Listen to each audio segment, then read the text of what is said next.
wisdom, prudentia, justice, justitia, temperance, temperantia, courage. fortitudo. Applying ancient philosophy to modern life, this is the Sunday Stoic.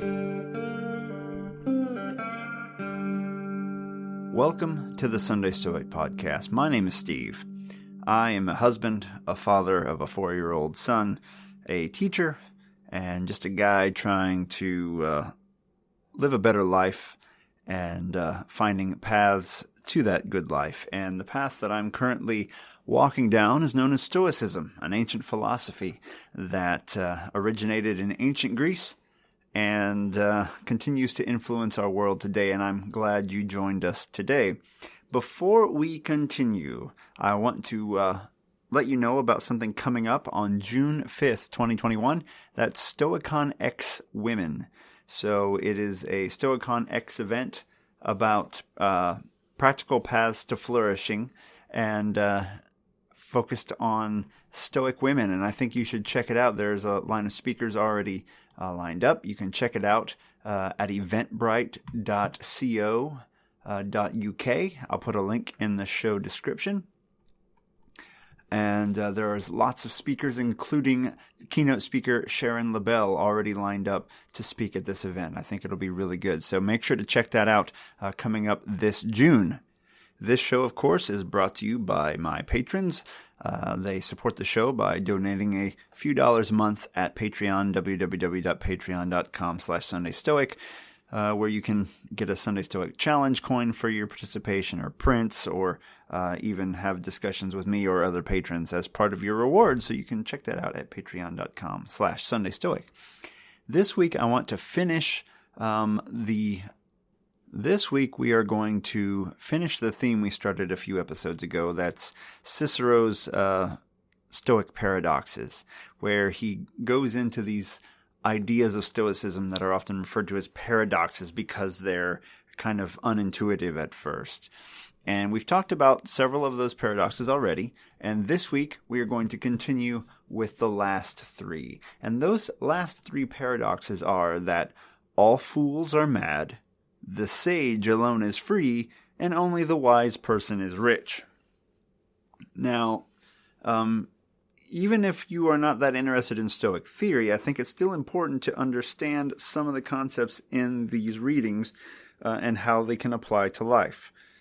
Not all of them are equally useful, perhaps, but some of them are quite useful. Let's start with all fools are mad. That's a paradox number 4. I didn't find that much value in this chapter myself.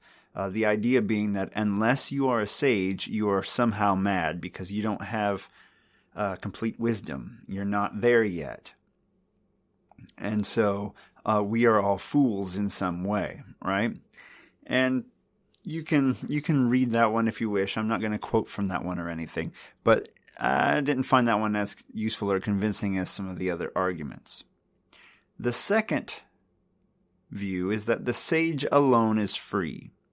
Now remember, this was written at a time when there were slaves, and so there were literal slaves around, but the argument is that if you are not a sage, if you are not complete in your training, you're not a fully arrived Stoic, then you yourself are still a slave to something. Whether it be your boss, or a slave to life itself, or a slave to food, a slave to alcohol, you're some kind of slave. Paradox 5, that the wise man alone is free, and that every fool is a slave.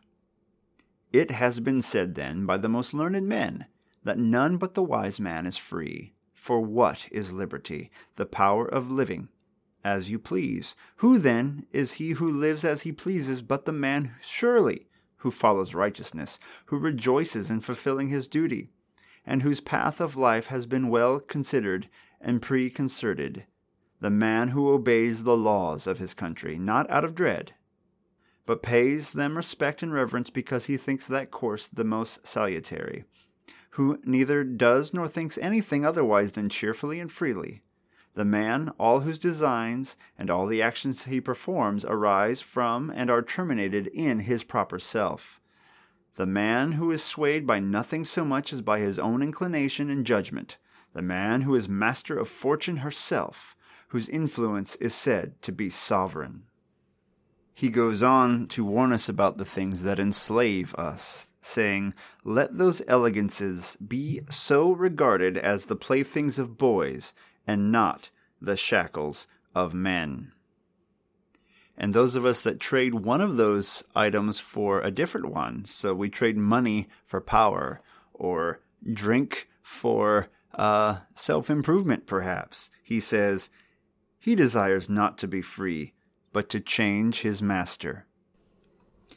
Quotes from Paradox 6, that only the wise man is rich. It is your own mind, and not the talk of others, nor your possessions, that must pronounce you to be rich. Who can doubt that riches consist in virtue, since no possessions, no amount of gold and silver is more to be valued than virtue? But the amount of wealth is not defined by the valuation of the census, but by habit and mode of life. Not to be greedy is wealth.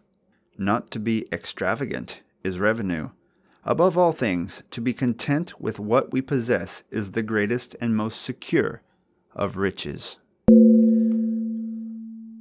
So the sage alone is free. Once again, if we are slave to the almighty dollar, or we are slave to our work, or our hobbies, or our fears, we are a slave and not our master. How many of us are slaves to death? So afraid of it that we try to do everything we can to avoid it, right? The idea of being a pure sage is to be free of all of this. Not that anyone's ever accomplished it, but that's the idea. Only the wise is rich. Virtue is the supreme good. If you possess virtue and nothing else, according to the Stoics, you are quite wealthy. If you are filthy rich, and yet unvirtuous, you are indeed very poor. You are of poor character, and that is what matters, according to virtue ethics, such as Stoicism. The problem is that we confuse material wealth for good and power for good, and we start pursuing the wrong things in life.